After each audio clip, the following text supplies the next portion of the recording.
बिस्मिल्लाहिर्रहमानिर्रहीम। Math 327 functional analysis by doctor Talat Nazir.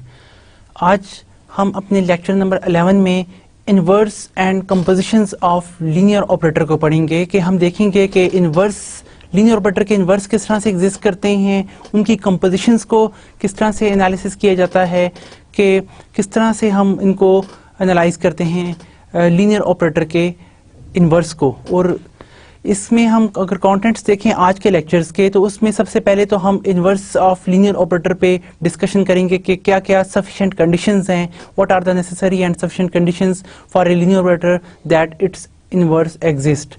Then some examples regarding to the inverse of this kind of linear operator, और फिर हम compositions को देखेंगे कि composition of linear operator कैसे हम transmit करते हैं inverse से भी और directly भी, और फिर हम इससे related कुछ examples को study करेंगे और कुछ problems को भी solve करेंगे। Now first of all regarding the inverse of linear operator, हम क्या करते हैं कि let us turn to the inverse of linear operator। First we remember that the mapping tree, आपके पास एक मैपिंग ट्री है जो एक डोमेन सेट से y के ऊपर मैप होती है, इज सेट टू इंजेक्टिव और 1 1। कोई भी मैप 1 1 कब होती है? If different points in the domain have the different images. आप दो डिफरेंट पॉइंट डोमेन में से लेते हैं, उनके डिफरेंट इमेजेस आप ऑब्टेन करें। That is if for any x1 x2 belongs to the domain set where x1 is not equal to x2, this implies that t of x1 is never equal to the t of x2. So for all xy या for all x1 x2 आप लेते हैं domain set में, तो ये condition satisfy करती है, तो हम कहते हैं हमारी वो मैप जो है वो 1 1 है या 1 to 1 मैप है, लीनियर मैप जो है। इसी तरह इक्विवेलेंटली अगर हम इस कंट्रापोजिटिव को हटा दें, हम डायरेक्टली तौर पर कहते हैं कि कोई भी हमारे पास मैप जो है वो इंजेक्टिव या 1 1 तब होती है, लीनियर ऑपरेटर तब होता है जब अगर आपके पास दो इमेजेस सेम हों पॉइंट्स के तहत, तो वो पॉइंट्स भी सेम हो, यानी कि t of x1 is equal to t of x2 always implies that x1 equal to the x2। हम इस तरह की बहुत सारी एग्जांपल्स को देख सकते हैं आर स्क्वायर में फॉर एग्जाम्पल या आर में। जिस तरह के आप देखें कि हम एक जो है वही एक्सपेंसिव टाइप मैप देखते हैं, जिस तरह के हम प्रीवियस लेसन में भी डिस्कस कर चुके हैं कि आपके पास t of x इस तरह से मैप है कि दैट इज 3x। ये यानी कि सिंपल आपके पास एक मैप है जो R से R स्पेस पे है, space of real numbers to the again space of real numbers. अब ये मैप आप देखें कि सपोज दैट कि आपके पास x1 is not equal to x2 है, आप दो एलिमेंट ले लें, तो उनके करस्पॉन्डिंग आपके पास क्या होगा कि आप 3 दोनों तरफ मल्टीप्लाई भी कर दें, तो आपके पास that is not equal to the 3 times x2, because आपके पास हर स्केलर के लिए तो ये होल्ड नहीं करता, तो आप 3 के लिए भी ये होल्ड नहीं करता। So this implies that you can attain the t of x1 it is not equal to the t of x2। ये आपके पास वो मैपिंग है जो इसकी कंडीशन सेटिस्फाई करती है, hence we see that this map is 1 1। Similarly अगर आप इसको डायरेक्ट वे से देखें तो हम कहते हैं कि आपके पास दो ऐसे पॉइंट्स हैं, सपोज दैट कि आपके पास ना tx1 equal to the t of x2 है। इसका क्या मतलब है कि आपके पास 3x1 equal to the 3x2 है, और अगर हम 3 नॉन रियल नंबर्स की प्रॉपर्टी है कि आप नॉन जीरो नंबर से दोनों तरफ डिवाइड कर सकते हैं and we can attain x1 equal to x2। तो आप दोनों तरह से प्रूव कर सकते हैं कि आपके पास ये वाली जो मैप है, ये जो ऑपरेटर है, ये लीनियर ऑपरेटर है R से R पे। तो इसी तरह आप बहुत सारी एग्जांपल्स को भी डिस्कस कर सकते हैं। इसके बरक्स अगर आपके पास यही मैपिंग सिंपल इस तरह से ले ली जाए, t में कह देता हूं it's some t prime of x equal to the 3 times x square. Now is this map bijective map या sorry it's injective map. Injective map यानी कि ये 1 1 मैप है कि नहीं है, तो क्या ये कंडीशन सेटिस्फाई करती है कि नहीं करती? आप कोई भी काउंटर पॉइंट इसमें से उठा के देख सकते हैं कि यानी कि ये आपके पास पूरी मैप जो है, suppose it's a map from r to the r plus space of non negative real numbers, क्योंकि स्केल लें तो हर एक नंबर जो है नॉन नेगेटिव आपके पास हो जाता है। अब आप सपोज करते हैं कि दो पॉइंट्स का इमेज सेम है।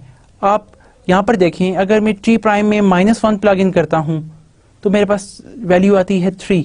इस तरह मैं t प्राइम में अगर अगेन 1 पुट करता हूँ तो मेरे पास अगेन वैल्यू आती है 3, यानी कि दैट इज कि मेरे पास मैं ये कह सकता हूँ सिंस 3 इक्वल टू 3, यानी कि t prime of -1 is same as the t prime of +1।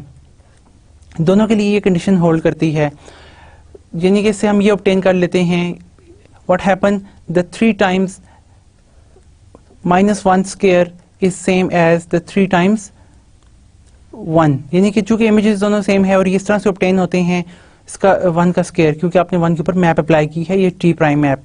अब दिस विल गिव्स अस कि आप नॉन जीरो स्केलर से मल्टीप्लाई करें तो you can attain the -1 square is equal to the 1 square, but this does not imply, ये चीज़ imply नहीं करती कि -1 इक्वल टू द 1, ये इम्प्लाई नहीं करती, यानी कि ये आपके पास कंडीशन होल्ड नहीं करती, this does not imply. So tx equal to the ty does not imply that x equal to y, कोई भी आपके पास आर्बिट्रेरी पॉइंट के लिए ये कंडीशन होल्ड नहीं करती। तो इसका ये मतलब हुआ कि आपके पास ये जो मैप है टी प्राइम मैप, ये जो है वो 1-1 नहीं है, एक पॉइंट को एक पे ऊपर मैप नहीं करती, क्योंकि आप इसमें नेगेटिव कंपोनेंट्स को पुट करें तो वो इक्वल आते हैं पॉजिटिव कंपोनेंट्स के, तो उनके इमेजेस सेम होते हैं लेकिन रिजल्ट सेम नहीं होता। इसी तरह आप इसको कंट्रा पॉजिटिवली भी प्रूव कर सकते हैं कि जिस तरह -1 is not equal to 1 implies के आपका ये आंसर आना चाहिए T of x1 is not equal to T of x2, लेकिन उसके करस्पॉन्डिंग 3 इक्वल टू 3 जो कि आ रहा है। सो कंट्राडिक्शन से भी आप इसको प्रूव कर सकते हैं कि आपकी ये जो ऑपरेटर है it's a not onto operator, T prime is not onto operator, ये आपने जो डिफाइन किया है r से r प्राइम, r से r प्लस के ऊपर। तो जो इम्पॉर्टेंट बात होती है लीनियर ऑपरेटर के लिए वो हम देख सकते हैं सफिशिएंट कंडीशंस। उसके लिए सबसे पहले हमने ऑन टू को देखा, 1-1 को देखा कि आपके पास 1-to-1 मैप होनी चाहिए, 1-to-1 ऑपरेटर। अब इनवर्स का अगर जब हम जिक्र करते हैं इन दिस केस यहाँ पर मैं आपको ऑन टू के बारे में बताता जाऊँ। ऑन टू क्या होता है कि रेंज के तमाम एलिमेंट्स के लिए डोमेन का एलिमेंट गिवन हो तो हम उसको कहते हैं ऑन टू। लेकिन जो लीनियर ऑपरेटर होते हैं इसके लिए जो है ऑपरेटर, किसी भी ऑपरेटर के लिए, ना सिर्फ वो लीनियर हो, हर ऑपरेटर के लिए अगर कोई मैप जो है वो 1-1 होती है तो डिफॉल्टली वो ऑन टू भी होती है। तो 1-1 होना काफ़ी है या सिर्फ ऑन टू होना ही काफ़ी है। That are the sufficient conditions for existing the inverse. T inverse जो होती है वो आपके पास ऐसी मैपिंग होती है जो रेंज सेट से दोबारा डोमेन सेट के ऊपर आती है, यानी कि रेंज सेट के तमाम एलिमेंट्स को दोबारा पुल बैक करती है डोमेन सेट के एलिमेंट्स ऑफ टी के ऊपर, यानी कि जिसमें आपके पास y not equal to some T X not है कि y नॉट, हर y नॉट के लिए एक x नॉट एलिमेंट एग्जिस्ट करे कि आप इसके ऊपर t अप्लाई करें, you attain an element y not, यानी कि for which every y not belongs to the range of T. अब आप बातें उलट रही हैं, आपके पास जो एलिमेंट रेंज के हैं अब वो डोमेन ऑफ इनवर्स मैपिंग के लिए एलिमेंट्स बन रहे हैं वहां से। तो every y naught belongs to the range of t on to that x naught belongs to the domain of t for which t of x naught equal to the y naught. You can see in the figure that के देखें ये overall हमारे पास t जो है वो map क्या करती है कि आपके पास डोमेन के एलिमेंट्स को मैप करती है। ये आपके पास एक ट्री मैप है जो यहाँ के एलिमेंट्स को लेती है और रेंज ऑफ टी पर मैप करती है। अब स्पेस आपके पास सेम है, so both one can say that it's operator, so x और y जो है वो आपके पास दोनों x हैं।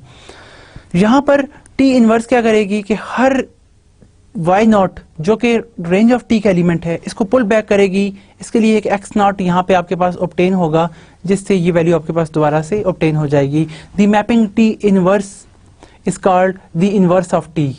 ये मैपिंग, ये ऑपरेटर आपके पास, अब अगर x और y डिफरेंट है तो ये एक मैपिंग होगी या ट्रांसफॉर्मेशन होगी, और x दोनों पे सेम है तो ये एक ऑपरेटर कहलाएगा, यानी कि इनवर्स ऑपरेटर हम इसको कहेंगे। From t inverse it's an operator, यानी कि इट्स मैपिंग जो रेंज ऑफ t से डोमेन ऑफ t पे मैप करता है।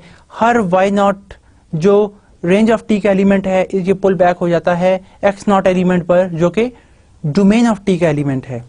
Clearly one can easily see that के आपका ये जो ऑपरेटर वाइज देखा जाए तो T inverse T of X हमेशा एक्स इक्वल होता है, T of T inverse of Y equal to Y होता है। आप मैपिंग वाइज देखें तो आपके पास जो टी है ओवरऑल ये क्या करती है, एक्स को वाई पर मैप करती है, टी इनवर्स जो है वो y को x पे मैप करती है। तो यहाँ पर जब t इनवर्स का मतलब ये है कि ये सिर्फ y के एलिमेंट पे लगता है, y तमाम जो है y के एलिमेंट्स हैं, x तमाम जो है वो x के एलिमेंट्स हैं। तो यहाँ पर जब आप देखें t हमेशा x पे अप्लाई होगा क्योंकि आपके पास x के एलिमेंट टी जो है वो एक्स से y पे मैप होती है, तो आपको कोई y का एलिमेंट मिल जाएगा और वो y का एलिमेंट होगा, उसके ऊपर जब t इनवर्स लगेगा तो वो दोबारा x का एलिमेंट ही आ जाता है, क्योंकि t इनवर्स हमेशा y के एलिमेंट के ऊपर अप्लाई होता है। इसी तरह यहाँ पर t इंटू टी इनवर्स आप y देखते हैं तो आपके पास क्या आता है कि y टी इनवर्स जो है हमेशा y पे ऊपर एम्प्लॉय होता है, तो y पे जब एम्प्लॉय होगा तो आपके पास x का एलिमेंट आ जाएगा यहाँ पर, और x का एलिमेंट दोबारा आप t अप्लाई करेंगे, so it's again you gives you an element of the space y, जो कि एक y इसका एलिमेंट आपको मिल जाएगा। तो आपके पास ये दोनों conditions all the time hold करें कि जिसमें y जो है वो रेंज ऑफ t का एलिमेंट है, x जो है वो डोमेन ऑफ t का एलिमेंट है। कोई भी आपके पास ऑपरेटर लीनियर तब होता है जब ये दो कंडीशन सेटिस्फाई करें। उसकी बहुत सारी इंपॉर्टेंट वजूहात ये हैं कि आपके पास देखें, मैपिंग हमेशा कम्यूट नहीं करती। मैपिंग में आपके पास not always the F O G is equal to the G O F, ये हमेशा नहीं होती, नॉट ऑलवेज इक्वल। ये हमेशा कभी कभार बहुत सारी मैपिंग में आप एफ आइडेंटिटी ले लें फिर तो हमेशा होगा, एफ आप जीरो ऑपरेटर ले लें फिर तो हमेशा होगा, लेकिन हर एक के लिए ये होल्ड नहीं करती। तो इसका मतलब ये है कि इनवर्स ऑपरेटर तब होगा जब आपके पास लेफ्ट हैंड साइड पर भी आपके पास ये इन्वेरिएंट होगा, राइट हैंड साइड पर भी इन्वेरिएंट होगा। ये इन्वर्टेबल की ये दोनों कंडीशंस को सेटिस्फाई करेगा, तब हम कहेंगे F into F inverse of Y equal to the Y and F T inverse of T of X equal to the X, ये आपके पास होल्ड करे। तो दोनों कंडीशंस हमारे पास होल्ड कराना जरूरी हैं। इस तरह मैट्रिसेस में आपने देखा कि मैट्रिसेस हमेशा कम्यूट नहीं करती। मैट्रिसेस हर वेक्टर के ऊपर अप्लाई करें तो आपके पास सेम रिजल्ट्स नहीं आते। तो इनवर्स तब ही होल्ड करता है जब टी इनवर्स एक्स पे अप्लाई करें, टी इनवर्स टी एक्स पे अप्लाई करें तो आंसर एक्स आए, टी जब टी इनवर्स ऑफ वाई पे अप्लाई करें तो आंसर आपके पास वाई आए। The connection with linear operator on vector space, the situation is as follows, जो कि भी हम देखेंगे। the inverse of linear operator exists if and only if the precisely we have the following useful critical criterion which we shall apply quite often। यानी कि बहुत important एक property है जिसको हम बार बार यूज करते हैं इनवर्स के लिए। वो कौन सी इंपॉर्टेंट प्रॉपर्टी है आपके पास? the inverse operator theorem। let x and y be two vector spaces. आपके पास दो वेक्टर स्पेसेस हैं, बोथ हैव द डोमेन। पहले की डोमेन जो है वो आपके पास एक्स टी है जो कि एक्स का हिस्सा है, जो रेंज ऑफ टी है वो क्या है, आर टी से डिनोट करते हैं, जो कि वाई का सबसेट है। Then the inverse is a mapping और ऑपरेटर इनवर्स ऑफ टी जो है वो क्या होगा, रेंज ऑफ टी से डोमेन ऑफ टी पर होगी, exist if and only if T of zero T of X equal to zero implies X equal to the zero, कि वो आपका जो भी लीनियर ऑपरेटर है, हमने यहाँ पे टी को क्या लिया हुआ है, एक लीनियर ऑपरेटर लिया है। आपका जो लीनियर ऑपरेटर है वो ये कंडीशन सेटिस्फाई करे कि हमेशा जिस एलिमेंट का आंसर जीरो आता है वो एंट्री भी जीरो हो, तो आपकी वो जो टी है वो एक इनवर्स मैप होगी। This is the if and only if case for linear operator. बहुत इंपॉर्टेंट प्रॉपर्टी है कि आपका एक टी जो है एक लीनियर ऑपरेटर है x से y के ऊपर, ठीक है। वो ऑपरेटर लीनियर कब होगा, वो ऑपरेटर लीनियर है, उसका इनवर्स कब एग्जिस्ट करेगा, इफ एंड ओनली इफ के t of x equal to zero implies x equal to zero, one implies two, यानी कि इफ एंड ओनली का केस है, इनवर्स एग्जिस्ट करता है तो आपके पास T X zero equal to zero होगा, इम्प्लाइज के x इक्वल टू जीरो। और इस तरह T X equal to zero implies x equal to zero है तो t का इनवर्स हमेशा एग्जिस्ट करेगा। ये दोनों properties a implies b and b implies a as well as hold करती हैं। दूसरी, अगर लीनियर ऑपरेटर आपके पास t लीनियर ऑपरेटर है, if t inverse exist then t is linear operator. ये आपका t इनवर्स एग्जिस्ट तब ही करता है अगर आपके पास ऑपरेटर जो है वो लीनियर हो। तीसरा इंपॉर्टेंट बात कि if the domain or the dimension of the domain space T is finite then there exists T inverse। अगर डोमेन की जो डायमेंशन है वो फाइनाइट है तो T इनवर्स एग्जिस्ट करेगा और T इनवर्स भी एग्जिस्ट करता है, तो वही डायमेंशन जो है किसकी है, रेंज ऑफ T की भी है। कि जो आपके पास लीनियर ऑपरेटर है वो उसकी डोमेन फाइनाइट है, टी इनवर्स भी एग्जिस्ट करता है, तो इस बात पे फोर्स करेगा कि जो रेंज स्पेस है उसकी डायमेंशन भी फाइनाइट होगी और उसकी डायमेंशन भी सेम n ही के इक्वल होगी। ये तीन हमारे पास इंपॉर्टेंट कॉन्सिक्वेंस हैं इस इन्वर्स ऑपरेटर थ्योरम की कि जो आपके पास टी लीनियर ऑपरेटर है उसका इन्वर्स एग्जिस्ट करता है इफ एंड ओनली इफ के जीरो को सिर्फ जीरो पर मैप करे। तो हम पहले इस रिजल्ट को देखते हैं, इसका ए पार्ट एनालिसिस करते हैं। पहले हम पार्ट ले लेते हैं, सपोज दैट कि T X equal to zero implies X equal to zero and we are to show that कि टी इनवर्स जो है वो एग्जिस्ट करता है। टी इनवर्स एग्जिस्ट करने के लिए इंपॉर्टेंट क्या प्रॉपर्टी है हमारे पास, सफिशिएंट कंडीशन क्या है कि मैप जो है, जो ऑपरेटर है वो आपके पास इंजेक्टिव होना चाहिए, वो 1 1 होना चाहिए। अब हम 1 1 शो करेंगे बाय एम्प्लॉइंग दिस प्रॉपर्टी कि टी सिर्फ जीरो को जीरो पर मैप करता है। लेट करते हैं हमारे पास T x1 equal to x2, क्योंकि इनवर्स शो करने के लिए हम क्या करते हैं, किसी भी मैप का इनवर्स शो करना हो तो हम सिर्फ इतना शो करते हैं t of x1 equal to t of x2 implies x1 equal to x2 के अगर इमेजेस सेम हैं तो डोमेन के एलिमेंट्स भी सेम होंगे। अगर ये शो हो जाता है तो हम क्या कहते हैं, t का इनवर्स जो है वो एग्जिस्ट करता है। अब सिर्फ हमारे पास गिवन क्या है इस केस में, सपोज कर रहे हैं कि tx equal to zero implies x equal to zero. अब यहां से हम लिख सकते हैं इस प्रॉपर्टी को कि t चूंकि आपके पास लीनियर है तो t of x1 minus t of x2 के x इक्वल होगा t of x1 minus x2 के, यानी कि यहाँ पे t of x1 minus x2 is equal to the t of x1 minus t of x2, और ये जब दोनों सेम हैं ये किसके इक्वल हो जाएगा, दिस गिव्स द जीरो। तो इसका क्या मतलब हुआ, t of x1 minus x2 equal to zero. और टी ऑपरेटर में ये खूबी है कि जब भी किसी एलिमेंट को जीरो पर मैप करे तो एलिमेंट जीरो होता है।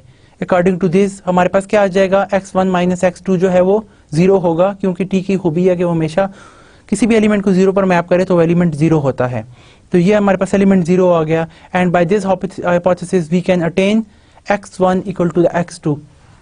तो इनिशियल कंडीशन क्या थी, t of x1 equal to x2, और हमने ऑब्टेन क्या कर लिया, x1 इक्वल टू x2। तो यानी कि tx1 equal to x2 implies t of x1 equal to x2, hence t inverse exist, क्योंकि t आपके पास क्या है, इंजेक्टिव मैप है। जो भी मैप इंजेक्टिव होती है वो सफिशिएंट कंडीशन है कि उस ऑपरेटर के लिए कि वो आपका ऑपरेटर क्या हो जाता है, वो ऑपरेटर आपका उसका इनवर्स एग्जिस्ट कर जाता है, उस लीनियर ऑपरेटर का। तो हिंस कि आपका जो t इनवर्स है वो एग्जिस्ट कर रहा है। Now conversely we assume that कि t इनवर्स एग्जिस्ट करता है, और अब हम ये शो करने जा रहे हैं कि अगर t इनवर्स एग्जिस्ट करता है तो t इनवर्स जो है हमेशा ये t के अंदर खूबी होगी कि t of x equal to zero implies x equal to zero. अगर t इनवर्स एग्जिस्ट करता है तो हमारे पास ये इंपॉर्टेंट प्रॉपर्टी है कि किसी भी ऑपरेटर का इनवर्स एग्जिस्ट करे वो हमेशा इंजेक्टिव होता है। ना सिर्फ इंजेक्टिव होता है बल्कि वो बाइजेक्टिव भी होता है, 1 1 और ऑन टू भी होता है। यहाँ पे 1 1 और onto these are the same in the sense के 1 इम्प्लाइज 2। जो आपके पास ऑपरेटर 1 1 होता है वो ऑन टू भी होता है, जो ऑन टू होता है वो 1 1 भी होता है। ये बड़े आराम से कैलकुलस में भी चीज़ें सेटिस्फाई की जा सकती हैं और यही फंक्शनल एनालिसिस में भी चीज़ें होल्ड करती हैं, इन्हें हम देख सकते हैं। आप इन्हें आराम से प्रूव भी कीजिएगा कि जो आपका ऑपरेटर होगा, कोई भी ऑपरेटर या लीनियर ऑपरेटर बिलखुसूस, वो हमेशा 1 1 और onto, 1 1 implies onto and onto implies 1 1, ये कंडीशन जो है प्रिजर्व करता है। टी इनवर्स एग्जिस्ट करता है तो इसका मतलब है टी जो है वो आपके पास इंजेक्टिव ऑपरेटर है, उसमें ये हमेशा चीज होल्ड करती है कि T of x1 equal to T of x2 implies x1 equal to x2 holds. Now from this, इसको अगर हम यूज करें जिसमें हम कहते हैं कि सपोज करते हैं इसमें x2 जीरो की इक्वल है, अगर हम x2 इक्वल टू जीरो ले लें तो t की ये खूबी है, लीनियर ऑपरेटर की ये खूबी है कि हमेशा वो जीरो को जीरो पर मैप करता है। यहाँ पे हम लीनियरिटी को प्रिजर्व यहाँ पे यूज कर रहे हैं क्योंकि लीनियर ऑपरेटर में ये सिर्फ खूबी है कि वो जीरो को हमेशा जीरो पर ही मैप करता है। वी ऑब्टेन दैट कि आपके पास t of x1 equal to T of zero, the result is zero, क्योंकि t हमेशा जीरो को जीरो पर मैप करता है। दिस इम्प्लाइज दैट आपके पास क्या कंक्लूड होगा कि ये x1 भी इक्वल टू जीरो है। Hints we can attain this thing कि t of x1 equal to 0 implies x1 equal to 0 where x1 is any arbitrary number। तो इससे हम ये conclude कर लेते हैं in general कि t अगर किसी भी x को 0 पर मैप करता है तो we obtain that कि x is equal to 0। hence the proof of part A is over। now the part B, part B में हमारे पास क्या condition है, हमने देखा था कि part B में कि if t inverse exists then it is a linear operator। हम देखें ओवरऑल टी हमारे पास लीनियर ऑपरेटर है, यहाँ पे अगर टी इनवर्स एग्जिस्ट करता है तो वो भी लीनियर ऑपरेटर होगा। इसको हम यहाँ पे शो करने जा रहे हैं। सपोज के टी इनवर्स की एग्जिस्टेंस हमारे पास गिवन है, we are only to show that कि टी1 का टी इनवर्स जो है वो भी लीनियर है, यानी कि वो ये कंडीशन सेटिस्फाई करता है कि T inverse of y1 plus y2 is same as t inverse of y1 plus t inverse of y2. Also, the t inverse of any alpha times x is any alpha times y is same as alpha times t inverse of y. यानी कि वो linear की जो दोनों condition है वो fulfil करता है। Assume that t inverse exists. Now we are to show that t inverse is linear. The domain of t inverse is क्या होती है, रेंज ऑफ टी। जो रेंज ऑफ टी है वो टी इनवर्स की डोमेन होती है and it's a vector space, जो कि हम ऑलरेडी देख चुके हैं अपने प्रीवियस लेसन्स में। Now we consider any two arbitrary element in the domain of T. जब डोमेन ऑफ टी में रहेंगे तो वो रेंज एलिमेंट बन जाएंगे टी इनवर्स के लिए एंड देयर इमेजेस। टी जब x1 पे अप्लाई होता है तो आपके पास कोई y1 एलिमेंट आ जाता है, और इसी तरह टी जब x2 पे अप्लाई होता है तो आपके पास कोई y2 एलिमेंट ऑब्टेन होता है। तो टी इनवर्स एग्जिस्ट करता है तो हम यहाँ से टी को इस तरफ लेके जाएं या टी इनवर्स अप्लाई करें तो हम वी कैन अटेन कि x1 equal to the T inverse of y1 and x2 equal to the T inverse of y2। T given है, हमारे पास लीनियर ऑपरेटर है, हम शो करने जा रहे हैं टी इनवर्स भी लीनियर है।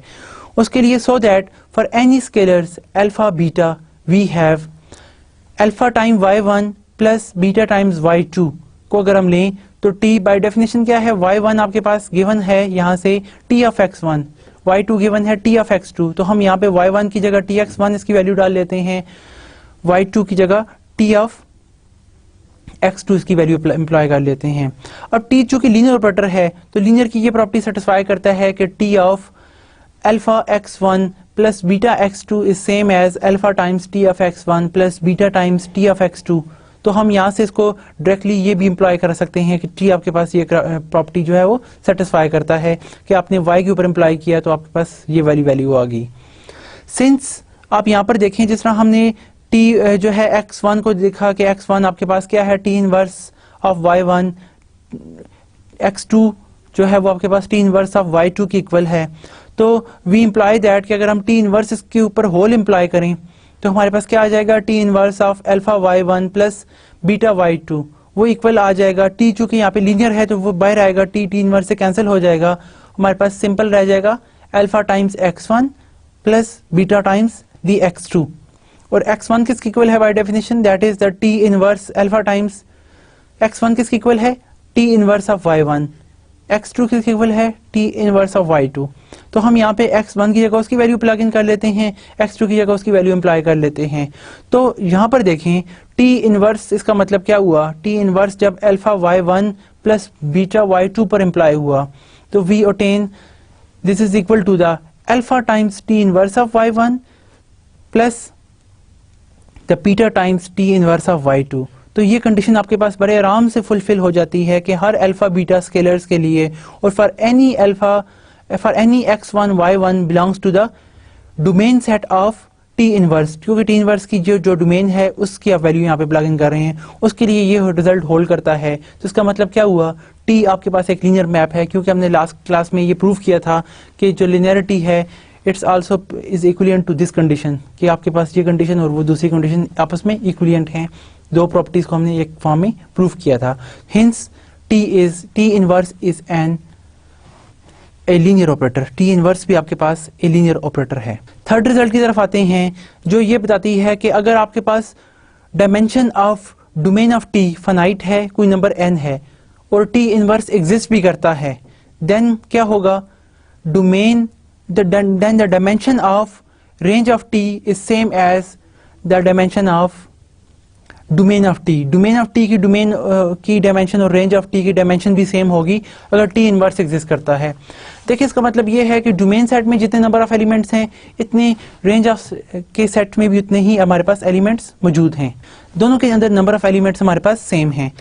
इसके लिए हम अब लेके आते हैं अपने रिजल्ट्स की तरफ कि इसका प्रूफ हम कैसे करेंगे। सिंस वी हैव, हम एक पिछले थ्योरम लास्ट क्लास में प्रूव कर चुके हैं कि आपके पास डोमेन अगर आप देखें डायमेंशन देखें, dimension of range of T is always less than equal to the dimension of domain of T. अगर एक की डायमेंशन m है तो रेंज की हमेशा डायमेंशन उससे लेस देन एंड इक्वल होगी।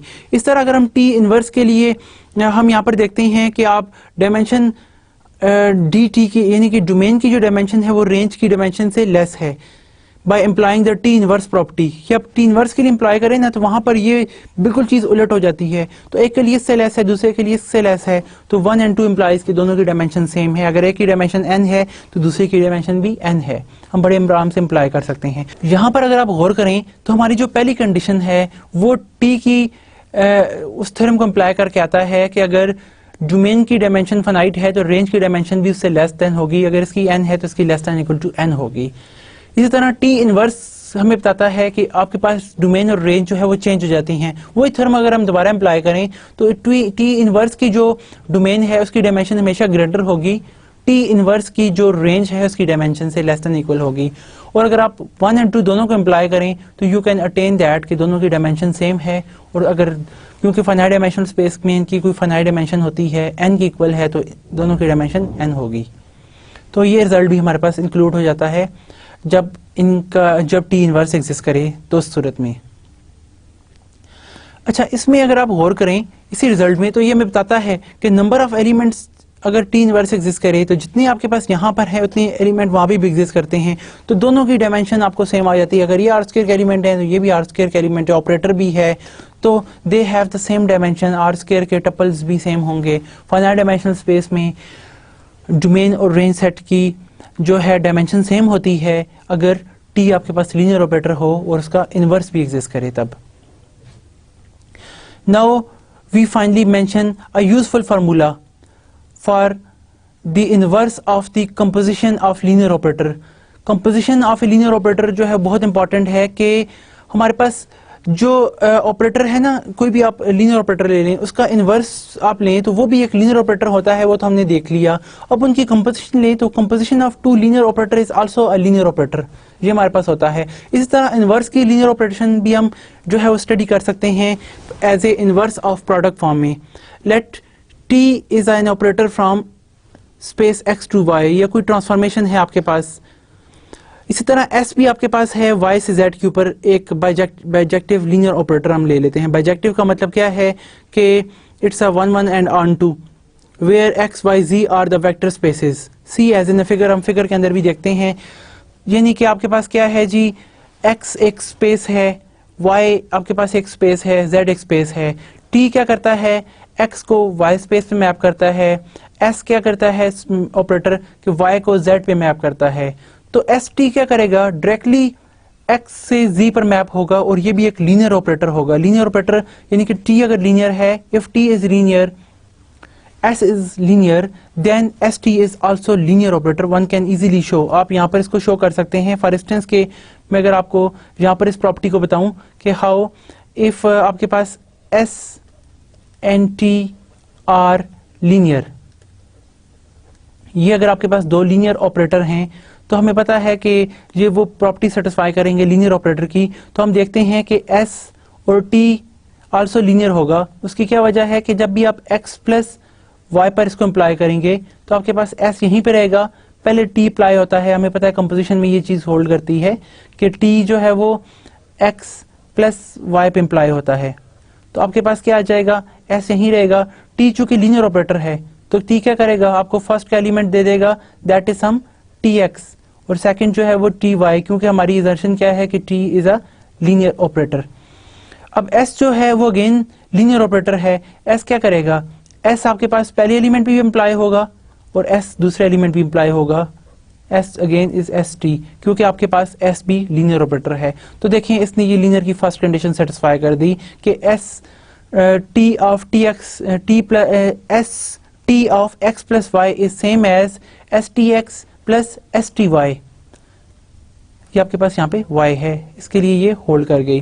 सिमिलरली अगर आप दूसरी कंडीशन देखें यहाँ पे st के लीनियर, क्या st लीनियर ऑपरेटर है, इसके लिए दूसरी कंडीशन हम देखते हैं, दूसरी प्रॉपर्टी। तो चूंकि हम देखते हैं यहाँ पे s उसी तरह रहेगा, सबसे पहले हमारे पास t ऑपरेटर जो है वो अल्फा x पे इम्प्लाई होगा, जब टी ऑपरेटर अल्फा एक्स पे इम्प्लाई होगा, हमें पता है कि टी लीनियर ऑपरेटर है, तो लीनियर ऑपरेटर अपनी ये प्रॉपर्टी सेटिस्फाई करता है कि वो एक्स को यहाँ पे बाहर ले आएगा, क्योंकि आपके पास टी लीनियर है। हमने टी की लीनियर की प्रॉपर्टी यूज कर ली। अब एस जब इसके ऊपर इम्प्लाई होगा तो एस भी लीनियर है, एस क्या करेगा, इस अल्फा को बाहर ले आएगा और खुद अप्लाई हो जाएगा टी एक्स के ऊपर। नोट दैट कि अल्फा आपके पास कोई भी स्केलर है वो यहाँ पे बाहर आ जाता है, scalar over the same scalar जो कि हम इस फील्ड में से लेते हैं एलिमेंट, तो हर स्केलर के लिए ये प्रॉपर्टी होल्ड कर देती है। दिस शोज दैट कि हमारा ये एस टी जो है ये भी एक लीनियर ऑपरेटर है। एस टी इज ऑल्सो है ना लीनियर ऑपरेटर। अच्छा, अब जब टी इनवर्स के बारे में अब बात करते हैं, ये तो हम देख चुके हैं।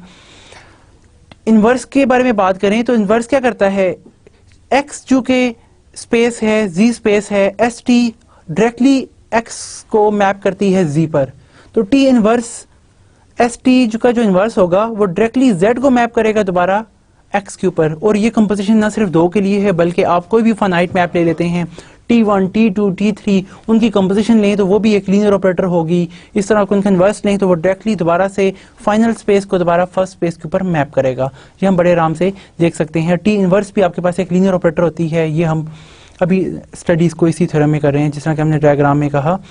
तो आपके पास टी ऑपरेटर है एक्स से वाई पर और एस ऑपरेटर है वाई से जी पर।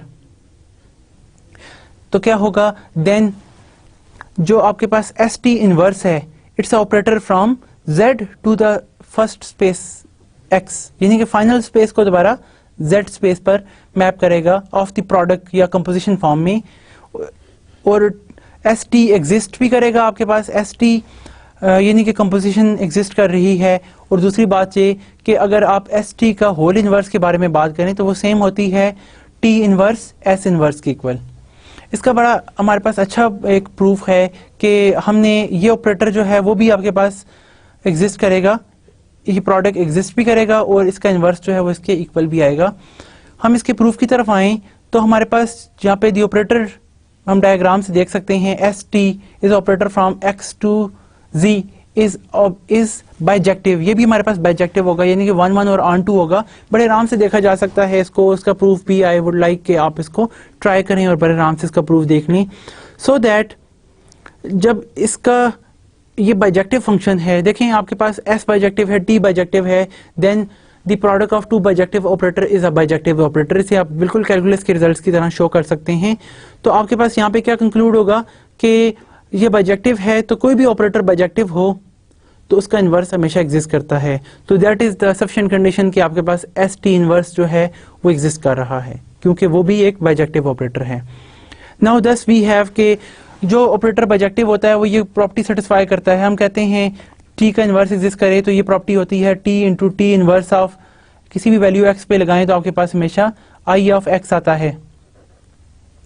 और ना सिर्फ ये बल्कि T inverse of T x भी लगाते हैं तो आपके पास वैल्यू आई ऑफ एक्स जो कि हमेशा एक्स की इक्वल आती है, that is identity operator defined on the set x होती है। तो ये दोनों के लिए यानी कि 1 and 2 एंड ये दोनों सेटिस्फाई करती हैं साइमल्टेनियसली। तो यहाँ पर आप देख सकते हैं कि एस टी का एक इन्वर्स एग्जिस्ट करता है जो एस टी इन्वर्स है। अब दूसरी बात हमने यहाँ पे ये कही थी कि हम ये चीज़ देखें कि हमारे पास ये चीज़ हमेशा होल्ड करती है कि एस टी का आप होल इन्वर्स लें, that is something like commutative कि it's equal to the T inverse S inverse, कि टी इनवर्स भी एग्जिस्ट करता है, एस टी का इनवर्स भी एग्जिस्ट करता है और इसका इनवर्स इसके इक्वल है, that is the T inverse S inverse, कि इसको आप रिफ्लेक्ट बैक कर लेता है। तो आपके पास दिस वी हैव कि इसकी वैल्यू का इनवर्स एग्जिस्ट करता है। अच्छा, इनवर्स जो भी एग्जिस्ट करे वो यूनिक होता है, किसी भी एक फंक्शन के दो इनवर्स कभी नहीं हो सकते। अगर एक फंक्शन के दो इनवर्स हैं तो वो दोनों आपस में इक्वल होंगे।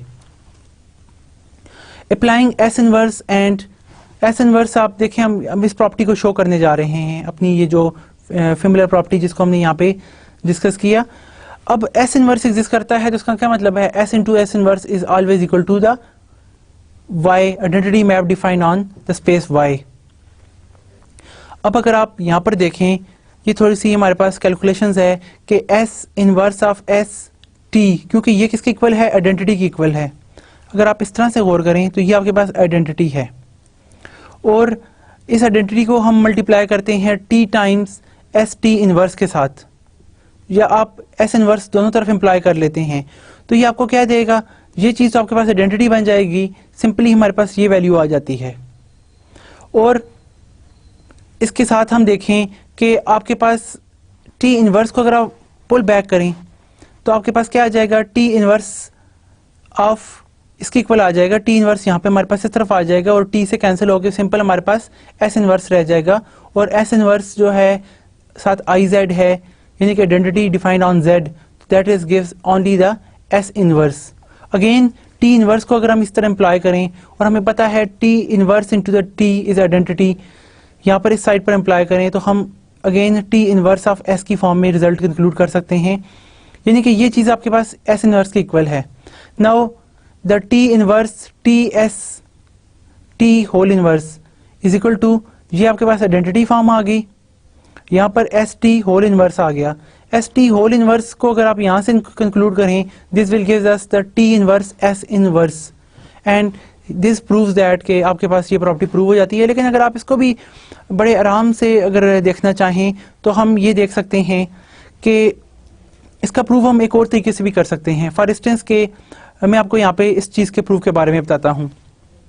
देखें, आपके पास एस टी है, आप इसके साथ एस टी के साथ मल्टीप्लाई कर दें टी इनवर्स एस इनवर्स। अगर मैं इसको साथ मल्टीप्लाई करूं तो मुझे पता है कि टी के अंदर आपके पास ना यानी कि एसोसिएटिविटी लॉ भी होल्ड करती है, ये बिल्कुल आपके पास ऑपरेटर में।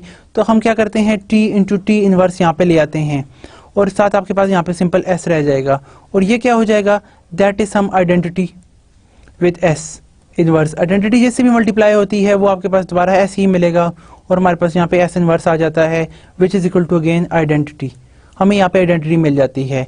आल्सो एक और चीज़ देखें कि अगर हम यहाँ पे again T inverse S inverse के साथ इस तरफ अगर हम मल्टीप्लाई करें किसको, एस टी को यहाँ पर, तो हमारे पास क्या आ जाएगा, टी इनवर्स यहीं पे रहेगा।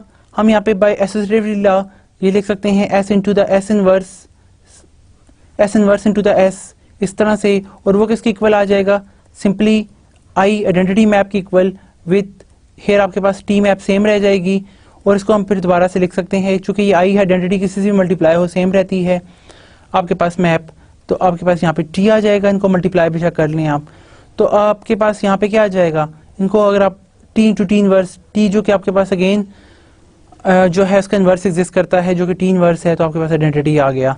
इसका क्या मतलब हुआ कि इसका मतलब ये दोनों प्रॉपर्टी को अगर आप देखें तो ये इन्वर्स की प्रॉपर्टी है। इसका मतलब है कि टी इनवर्स और ये एस इनवर्स हमने लेफ्ट साइड पे भी मल्टीप्लाई किया, राइट साइड पे भी मल्टीप्लाई किया, वो आपके पास एस टी का इन्वर्स है, क्योंकि दोनों तरफ आप मल्टीप्लाई करें तो जॉब आइडेंटिटी ही आता है, आइडेंटिटी मैपिंग ही आती है।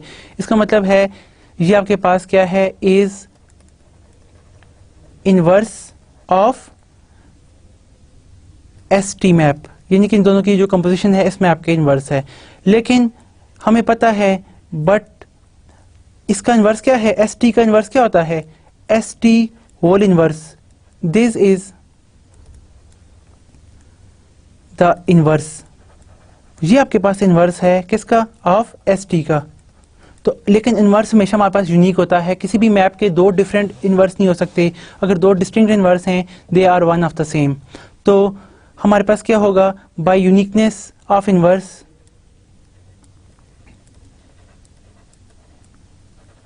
बाय यूनिकनेस इम्प्लाइज क्या होगा कि ये भी इन्वर्स है तो ये भी इन्वर्स है, T inverse T S T का दोनों ही इन्वर्स हैं तो दोनों आपस में सेम होंगे। इससे हम ये कंक्लूड कर लेते हैं कि टी इन्वर्स एस इन्वर्स ही इक्वल है, ये ही इक्वल है किसके, एस टी के होल इनवर्स के इक्वल, और ये हमारे पास रिजल्ट प्रूव हो जाता है। तो आपने देखा कि हम इसको डिस्टिंक्ट अप्रोचेस से भी जो है एम्प्लॉय कर सकते हैं, और वो अप्रोच भी ठीक है वैसे आप, लेकिन अगर इससे आप देखें तो आपको चीज़ें जो हैं वो थोड़ी सी क्लियर मिलेंगी। अच्छा, इसके बाद हमारे पास एक इंपॉर्टेंट बात होती है कम्यूटेटिविटी के हवाले से। हम देखते हैं कि रिजल्ट हमारे कब कम्यूट करते हैं।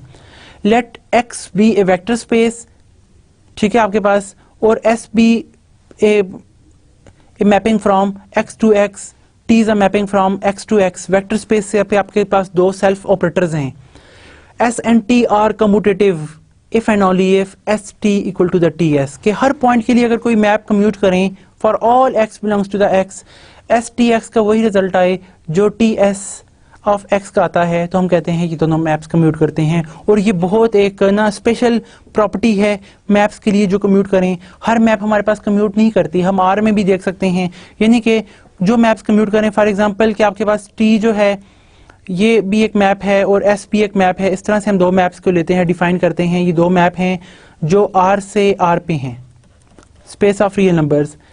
टी आपके पास किसी भी रियल नंबर पे अप्लाई करे तो वो आपके पास 3x/2 आपको वैल्यू देता है। और आपके पास सिमिलरली s ऑफ x किसी एलिमेंट पे अप्लाई करे तो ये आपको आंसर सपोज 4x देता है।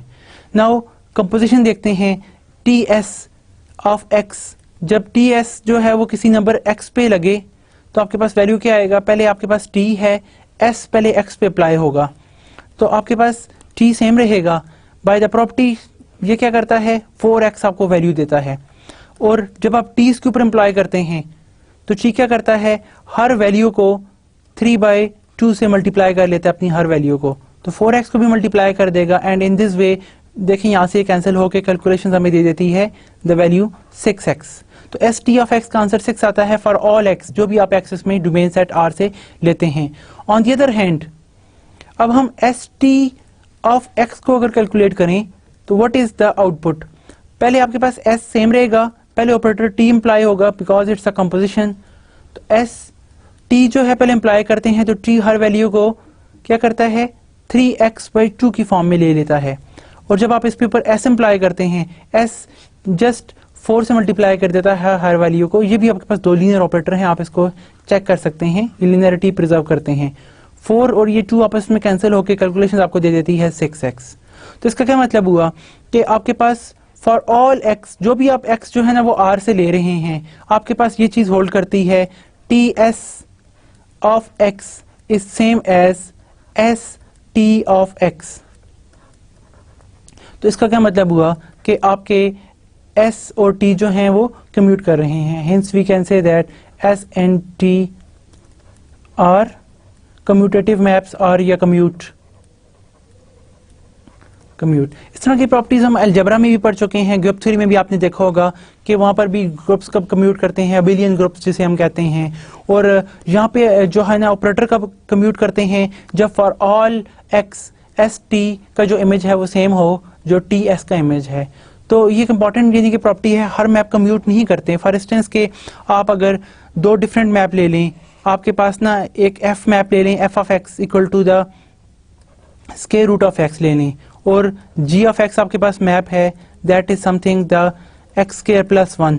तो आप देखें आपके पास f O g of x लें, यानी कि आपने g के ऊपर वैल्यू f अप्लाई करनी है, तो आपके पास रिजल्ट आएगा x स्क्वायर प्लस 1 इस टाइप का। और ऑन दी अदर हैंड आप g of f of x लें तो पहले आपके पास f अप्लाई होगा और जो वैल्यू आएगी उसके ऊपर आप x अप्लाई करेंगे तो यू अटेन x प्लस 1। तो देखें हर वैल्यू के लिए सेम नहीं है, तो इससे आप अप्लाई कर सकते हैं कि here F O G of X is not equal to the G O F of X, hence these maps are not commute, क्यों हर एक्स के लिए कम्यूट नहीं करते। 0 के लिए ये दोनों अगरचे सेम हैं, लेकिन बाकी के लिए 1 के लिए आप देखें तो आपके पास यहाँ पे क्या आएगा स्क्वायर रूट 2 और इस तरफ आपके पास वैल्यू 2 आती है। तो फॉर ऑल एक्स के लिए चूंकि कम्यूट नहीं करते रियल वैल्यू पर, तो ये मैप्स कम्यूट नहीं करते। कम्यूटेटिव मैप्स की भी बहुत ज़्यादा एप्लीकेशंस हैं जो हम अपने आने वाले लेसन्स में देखेंगे। इसमें फिर हमें जो है adjoint operator, self adjoint operators और इस तरह की तमाम चीज़ें जो हैं उसमें देखेंगे कि कम्यूटेटिविटी कहाँ तक इंपॉर्टेंट रोल प्ले करती है और किस तरह के रिजल्ट्स जो हैं उनके लिए सूटेबल है। वैसे जो मैप्स कम्यूट करें उनकी जो है एप्लीकेशंस बहुत ज़्यादा नाइस हो जाती हैं, बहुत सारी वो अपने अंदर खुसूसियत होल्ड कर रहे होते हैं, तो वो हमें जो है ना हमारे लिए बड़ी यूज़फुल होती है। अब अगर हम कुछ प्रॉब्लम्स को इसके साथ स्टडी करें, फॉर इंस्टेंस के let T is a mapping from, first problem में T is a mapping from X to the Y be a linear operator, show that the image of subspace V of X is a vector space and so the inverse image of a subspace W of y. कि आपके पास जो image है इसका वो भी एक vector space होगा linear operator का। इमेज देखें आपके पास क्या होता है, उसकी जो सब स्पेस होती है इमेज, यानी कि जो रेंज ऑफ टी है, यानी कि टी ऑफ वाई में कह देता हूँ, टी ऑफ वाई जो है आप ऑब्टेन करते हैं, ये भी एक सब स्पेस है और इसका इन्वर्स इमेज जो है वो भी सब स्पेस है वाई का। यानी कि टी लीनियर है तो लीनियर क्या करता है, अपने हर एलिमेंट को हमेशा पुल बैक करता है अगेंस्ट। तो आपके पास चूंकि जो लीनियर ऑपरेटर है वो ये कंडीशन सेटिस्फाई करता है कि T of alpha X plus the beta Y आप लें तो आपके पास वैल्यू क्या आती है, alpha times T X plus the beta times the T Y, और ये एलिमेंट आपके दोबारा उस पार्ट का हिस्सा हैं। तो हर एक पॉइंट के लिए आप देखें दोबारा से उसका लीनियर कॉम्बिनेशन आपको मिल जाता है, दोबारा उसी स्पेस में कंटेन करेगा।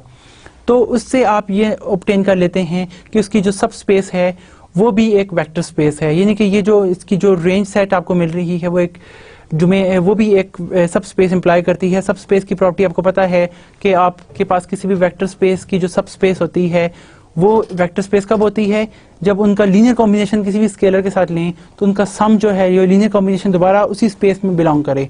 तो आप इस तरह से ये प्रॉपर्टी जो है उसको शो कर सकते हैं और उसके इन्वर्स के लिए भी शो कर सकते हैं। नेक्स्ट में हम कहते हैं property number example number 2, let x be a vector space of all complex 2x2 matrices define that t आपके पास x से x पर है जो कि tx क्या करता है, bx टाइप आपको वैल्यू देता है। b भी आपके पास एक मीट्रिक है, b भी आपके पास b क्या है, आपके पास एक मीट्रिक है, 2x2 मीट्रिक है। इस फिक्स्ड नंबर यानी कि b11 b, यानी कि आपके पास b यहाँ पे किस तरह से एक मीट्रिक है जिसकी एंट्रीज क्या है,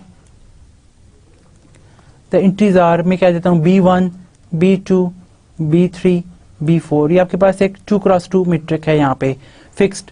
टी ऑपरेट इस तरह करता है कि वो मीट्रिक आपके पास हर वेक्टर के ऊपर इंप्लॉय करती है तो आपके पास वैल्यूज आ जाती हैं। Show that T is linear, ये आपका ऑपरेटर लीनियर है। अब आप ये बड़े आराम से शो कर सकते हैं कि आपका जो टी जो है ना किसी भी एक्स पर इंप्लॉय होता है तो इसका मतलब क्या है कि वो बी एक्स पे इंप्लॉय होती है। अब एक्स आपका क्या है, बी यहाँ पर आपके पास गिवन है b1 b2 b3 b4, इस तरह की 2x2 मीट्रिक है। x आपके पास वेक्टर है कोई भी x1 x2 टाइप, यानी कि r स्क्वायर का एलिमेंट है, r स्क्वायर को r स्क्वायर पे मैप करता है।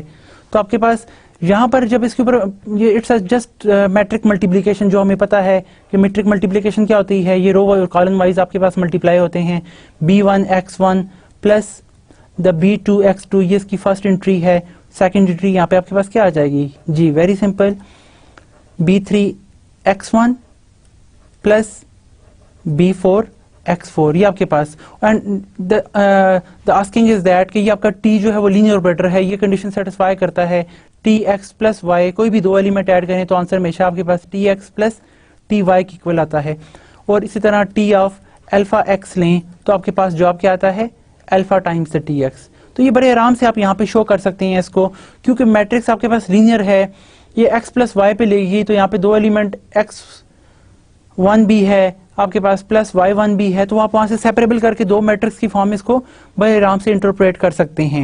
यानी कि अगर मैं आपको यहाँ पे बता देता हूँ फॉर इंस्टेंस के आप जब t किसी भी x प्लस वाई पर लेते हैं तो इसका क्या मतलब है कि आपके पास वो जो b मैट्रिक है b1 b2 b3 b4, ये इसकी एंट्रीज हैं, ये आपके पास ना उस वेक्टर पे इंप्लाई हुई हैं जिसके दो एलिमेंट्स हैं x1 x2 और दूसरा क्या है आपके पास प्लस y की वैल्यू से y1 y2, ये आपके पास दो इस तरह के एलिमेंट्स हैं। अब दो वेक्टर्स का सम करें तो आपके पास एक दो वेक्टर्स का सम भी एक वेक्टर ही होता है और आप यहाँ से जो है ये मैट्रिक आपके पास सेम रहेगी b4। यहाँ पे इन दोनों को जब हम सम करते हैं तो हम एक नया वेक्टर अटेन कर लेते हैं जिसकी एंट्री x1 प्लस y1 है। फर्स्ट में ऐड होता है, सेकंड में ऐड होगा, ये वेक्टर हमारे पास आ गया।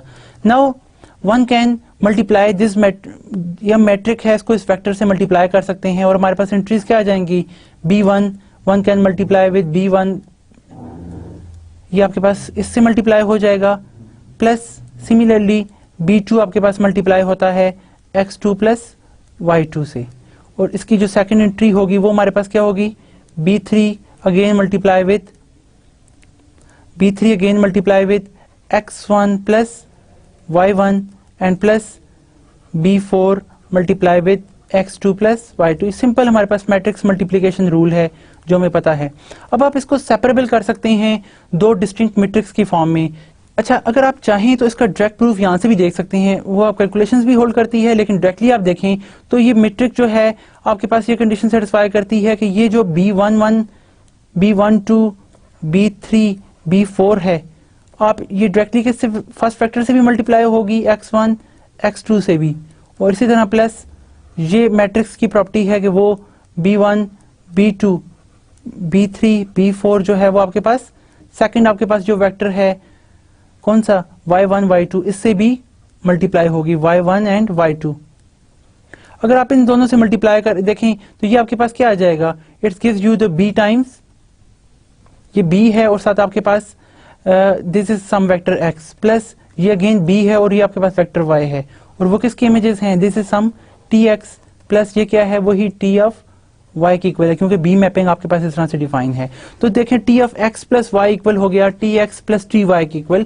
मैट्रिक की आप कैलकुलेशन से भी इसको शो कर सकते हैं, डायरेक्टली भी शो कर सकते हैं। इसी तरह ये प्रॉपर्टी भी बड़े आराम से हम प्रूव कर सकते हैं कि जो अल्फा है वो पूरी मैट्रिक से चूंकि कॉमन लिया जा सकता है, तो मैट्रिक आपके पास लीनियर ऑपरेटर है 2x2 के लिए, आप बड़ी अच्छी तरह ये एग्जाम्पल जो है इसको एनालाइज कर सकते हैं। दूसरा पार्ट ये है, under what condition does T inverse exist. T inverse कब एग्जिस्ट करेगा, मैपिंग आपके पास ये है जी कि टी आपके पास हर एलिमेंट पे इंप्लाई करता है इस तरह से। तो टी इनवर्स एग्जिस्ट करने के लिए देखें, हमने लीनियर अलजेब्रा में पढ़ा था कि आपके पास किसी भी मैट्रिक्स का इनवर्स कब एग्जिस्ट करता है, अगर उसका डिटरमिनेंट नॉन जीरो हो। तो यहाँ पर आपके पास मैट्रिक इस एलिमेंट पे इंप्लाई होती है, इस मैट्रिक का अगर इनवर्स एग्जिस्ट करने के लिए क्या चाहिए होगा हमें, सिर्फ इसका डिटरमिनेंट नॉन जीरो, कि आपके पास determinant of this B must be non zero हो, तो आप कहेंगे कि आपके पास बी इनवर्स एग्जिस्ट करता है, इस मैट्रिक का इनवर्स एग्जिस्ट करेगा। जब इस मैट्रिक का इनवर्स एग्जिस्ट करेगा तो वो सेम टी इनवर्स ही होगा जो इसको अगेन पुल बैक करेगा, इसकी रेंज एंट्रीज को दोबारा डोमेन एंट्रीज पर लेके आएगा। So the T inverse exist only if and only if कि आपके पास determinant of this matrix B is non zero, यानी कि आपके पास बी जो है वो नॉन सिंगुलर मैट्रिक होगी तब। इन प्रॉब्लम नंबर 3 हमारे पास टी एक ऑपरेटर है, आपके पास लीनियर ऑपरेटर है जो डोमेन ऑफ टी से वाई पे मैप होता है, ऐसा कि जिसका इनवर्स एग्जिस्ट करता है। और अब ये हमारे पास ना एक फाइनाइट डायमेंशनल का केस है जिसमें x1, x2 up to xn हमारे पास लीनियरली इंडिपेंडेंट सेट है इसके अंदर। Then show that tx1, tx2 up to txn ये भी हमारे पास लीनियरली इंडिपेंडेंट होगा। इसको हम बड़े आराम से प्रूव कर सकते हैं, यानी कि आपके पास अगर x1, x2 ये जो बेसिस हमारे पास एक हैं, यानी कि xn, ये हमारे पास लीनियरली इंडिपेंडेंट अगर होंगी तो इम्प्लाइज ये भी करती हैं, और t आपके पास क्या है, t इज लीनियर, तो इम्प्लाई ये करता है कि आपके पास tx1, tx2 up to txn ये आपके पास सेट होगा इज आल्सो लीनियरली इंडिपेंडेंट।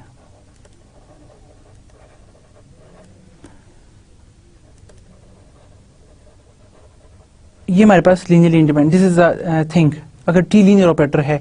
अब देखें, हम यहां पर देखते हैं फर्स्ट ऑफ ऑल कि अगर टी लीनियर ऑपरेटर है तो आप कोई भी इसका linear combination tx1 plus alpha 2 x2 आप लेते हैं प्लस अल्फा n xn लें इक्वल टू 0, ये आपके पास है। ये इंप्लाई क्या करता है, alpha 1 equal to alpha 2 up to so on equal to alpha n, ये सारे के सारे आपके पास किसके इक्वल होंगे, 0 ओनली। ये आपके पास होल्ड करेगी ओनली सिर्फ इस केस के लिए जिसमें तमाम के तमाम 0 हों। अब t आपके पास लीनियर है, अगर आप इस 1 के ऊपर जो है ना, इस 1 इंप्लाई कि आप इसके ऊपर t अप्लाई कर दें सारे के ऊपर, तो क्या होगा, t आपके पास इस तरफ आप मैपिंग t अप्लाई करें तो t आपके पास यहाँ पे 0 पर भी इंप्लाई होगा, और यहाँ पे आपके पास t आपके पास लीनियर ऑपरेटर है तो वो क्या करेगा, अल्फा 1 tx1 प्लस यहाँ पे भी अल्फा 2 बाहर आ जाएगा, tx2 पे हो जाएगा, क्योंकि हमारे पास गिवन है t जो है वो एक लीनियर ऑपरेटर है। तो plus up to so on आपके पास क्या हो जाएगा, alpha N T X N, और टी हमेशा क्या करता है हमारे पास, यहाँ पर इसको हम देख सकते हैं टी आपको हमेशा 0 पर 0 मैप लेके आता है। और देखें हमारे पास ये होल्ड करेगा हर अल्फा के लिए, अगर ये 0 है तो उसके लिए आपके पास फॉर द सेम ये वही अल्फा है, इस केस में भी आपके पास alpha equal to alpha 1 alpha 2 ये सारे के सारे क्या होंगे इक्वल टू अल्फा एन, ये सारे के सारे इक्वल टू 0 ओनली, क्योंकि वो सेम वही अल्फा वो अल्फा आईज हैं जो यहाँ पे यूज हो रहे हैं, वो अगर 0 होंगे तो उसके लिए ये भी 0 होंगे। तो इससे आपके पास क्या आ जाता है कि आपके पास tx1 tx2 ये सारे के सारे भी आपस में लीनियरली इंडिपेंडेंट हैं। दिस शोज दैट कि आपका ये set tx1 tx2 up to the txn is linearly independent as well, क्योंकि आपके पास वही अल्फा आईज हैं जो हर एक के लिए, तो जो अल्फा आईज आप हर एक के लिए लेते हैं जिनका लीनियर कॉम्बिनेशन इक्वल टू 0 है, वो यहाँ पे टीएक्स आईज के लिए भी वही अल्फा आईज वर्क करेंगे, उनका भी लीनियर कॉम्बिनेशन 0 हो जाएगा। तो आपके पास हर अल्फा 0 होने की वजह से क्या होगा, ओनली यही केस है क्योंकि वो वहाँ पे केस है, लीनियर ऑपरेटर ने आपको 0 पे 0 मैप कराता है, और आपके पास ये प्रूव हो जाता है कि टी एक्स आईज जो हैं वो भी आपके पास लीनियरली इंडिपेंडेंट वेक्टर्स होंगे। Finally, problem number 4 में let t is a mapping from x to the y is a linear operator और dimension of x equal to the dimension of y, ये n है आपके पास finite है, then show that कि range of t is equal to y, कि range पूरे y को cover करेगी और t inverse हमेशा exist करेगा। अब देखिए रेंज और डोमेन सेम होती है, t लीनियर ऑपरेटर है, तो उससे क्या होगा फाइनाइट डायमेंशनल स्पेसेस में दोनों के अंदर नंबर ऑफ एलिमेंट सेम होंगे। t इनवर्स कब एग्जिस्ट करता है, जब t आपके पास कौन सी मैप हो, t इज इंजेक्टिव मैप या बाइजेक्टिव मैप। तो आप लीनियर ऑपरेटर को शो कर सकते हैं डायमेंशन सेम होने की वजह से कि हर एक एलिमेंट को के लिए हमारे पास हर एक वहाँ पे एलिमेंट कवर अप होता है। तो जब ये केस आ जाता है तो t आपके पास इंजेक्टिव मैप होती है, जब t इंजेक्टिव होगी तो वो ऑपरेटर आपके पास क्या होगा, उसका इन्वर्स जरूर एग्जिस्ट करेगा। इस तरह इन्वर्स एग्जिस्ट करता है तो आपके पास जो t है वो इंजेक्टिव मैप होगा। जब t इंजेक्टिव मैप होगा तो आपके पास क्या होगा, वो उसकी पूरी की पूरी रेंज जो है वो कवर अप हो जाएगी। जब रेंज पूरी कवर हो जाएगी तो इससे हम ये रिजल्ट कंक्लूड कर सकते हैं। तो आप इसका प्रूफ भी जो है वो लिख सकते हैं। तो आज के लेसन में हमने टी इनवर्स को देखा, यानी कि इनवर्स ऑफ लीनियर ऑपरेटर को स्टडी किया, प्लस साथ ही हमने इससे रिलेटेड एग्जांपल्स को भी स्टडी किया, फिर हमने कंपोजिशंस और इसके इनवर्स को भी स्टडी किया। तो आई होप कि आपको इससे रिलेटेड अब बाकी प्रॉब्लम्स जो है वो अटेम्प्ट करने में आसान होगी और आपका इनवर्स मैपिंग मुतालिक कंसेप्ट जो है वो क्लियर हो गया होगा कि किस तरह से इनवर्स मैप जो है वो पुल बैक करती है रिवर्स इमेज रेंज सेट को दोबारा डोमेन सेट पर किस तरह से लेके आती है। तो हम यहाँ पे इख्तिताम करते हैं। नेक्स्ट क्लास में हम ना फिर बाउंडेड लीनियर ऑपरेटर्स को स्टडी करेंगे कि अगर ऑपरेटर बाउंडेड हो जाए फिर वो किस तरह की कंडीशंस को सेटिस्फाई करता है और फाइनाइट डायमेंशनल स्पेसेस में इसकी क्या एप्लीकेशंस हैं। Okay, thank you very much. अल्लाह हाफिज़।